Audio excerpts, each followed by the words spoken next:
Isang di inaasahang aksidente ang yumanig sa family-owned restaurant ni Matteo Guidicelli na isang SUV ang bumangga. Alamin ang buong detalye ng insidente at kung paano hinarap ni Matteo ang di inaasahang pangyayaring ito na nauwi sa pagpapatawad. The Philippine Showbiz News presents reaksyon ni Matteo Guidicelli sa kanyang restaurant na binangga ng SUV. Matteo's family-owned restaurant damaged in SUV crash. Ibinahagi ni Matteo Guidicelli noong February 8, 2026 ang mga larawan ng insidenteng naganap sa kanilang restaurant na Johnny Cucina Italiana na matatagpuan sa Westgate Center sa Alabang, Muntinlupa City. Ang nasabing establishment ay pagmamayari ng kanilang pamilya. Ayon kay Matteo, isang sasakyan ang biglang bumangga sa alfresco area ng restaurant na nagresulta sa matinding pagkasira na naturang bahagi sa lakas ng impact. Nagpasalamat naman si Matteo dahil walang customer na nasaktan sa insidente. Anya, wala lang bisita sa lugar bandang hapon na mangyari ang aksidente. Gayunpaman, dalawang tauhan ng restaurant na nasa loob ng kusina ang agad na isinugod sa ospital upang masuri. Dagdag pa ni Matteo, wala namang tinamong malubhang pinsala ang mga empleyado at sila ay inasikaso agad ng mga doktor. Tinawag niya ang pangyayari bilang isang freak accident sa kanyang social media post. Una nagbukas ang Johnny Cucina Italiana noong 2018. Ipinangalan ang restaurant sa yumaong lolo ni Matteo na nagmula sa hilagang bahagi ng Italy. Matteo confirmed no one was injured after restaurant accident. Nagpaliwanag si Matteo sa social media upang tugunan ang mga katanungan ng publiko na sunod ang incident na naganap sa restaurant ng kanilang pamilya. Binigyang tiniyak na ligtas ang lahat ng sangkot sa aksidente. Pumakit ng mga larawan nagpapakita ang naging kalagayan ng establishment matapos ang insidente. Ipinaliwanag ni Matteo na ang pinsala ay limitado lamang sa panlabas na bahagi ng restaurant.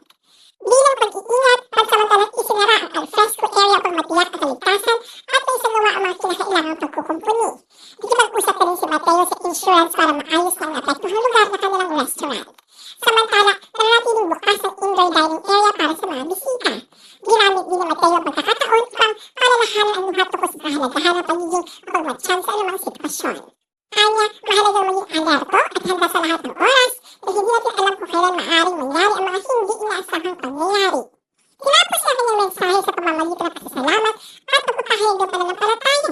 Binigyang diin na sa biyaya ng Diyos ay nanatiling ligtas at maayos ang kanyang team. Nagpasalamat din siya sa mga panalangin at malasakit na ipinakita ng publiko at hinikayat ang lahat na manatiling ligtas. Sa naulang post, nagbahagi rin si Matteo ng larawan ng alfresco area na pansamantalang tinakpan ng white sheet bilang dagdag na hakbang sa kaligtasan ng publiko. Matapos ang kanyang mga update, nagpahayag ng ginhawa at suporta ang mga netizen at ilang kaibigan niya sa showbiz industry. Pinuri nila ang mabilis at maayos na pag-responde ni Matteo sa sitwasyon. Habang may ilan din nagmungkahi na maglagay ng steel bollards upang mas mapahusay ang seguridad ng lugar sa hinaharap.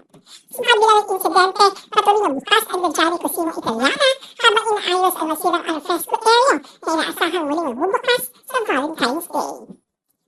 SUV driver taken into police custody.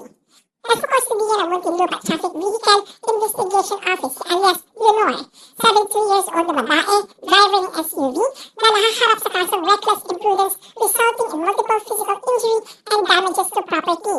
Ayon sa investigasyon, bandang alas 4:25 ng hapon, namulit niya ang driver sa Westgate Road na mawalan siya ng kontrol sa manibela. Dahilan ng pagsumalpok ang sasakyan papunta sa south direction at nasagasaan ang alfresco area ng nasabing restaurant.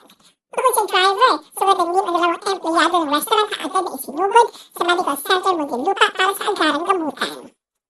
Matteo will not file charges against driver. Ayon kay Matteo, hindi niya isasampa ang kaso laban sa driver na aksidenteng bumangga sa alfresco area ng kanilang restaurant. Hindi niya ibinigyan ang pangalan ng babaeng nagmamaneho ng SUV upang igalang ang kanyang privacy at ng kanyang pamilya. Inilarawan niya ang driver bilang isang inosente at mabait na babae. Nalinaw din na Matteo na hindi lasing ang babae noong naganap ang aksidente. Anya, nang silipin niya ang gearbox, nakalagay pa rin ito sa park, nagpapakita may presence of mind pa rin ang driver na ilagay ang sasakyan sa ligtas na posisyon. Binigyang diin din ni Matteo ang kahalagahan ng pagiging alerto at maingat sa balikid dahil maaaring mangyari ang ganitong sitwasyon sa kahit sino, ano man ang edad o kasarian. Sa kabila ng insidente, nagpasalamat si Matteo at ipinahayag ang kanyang pananampalataya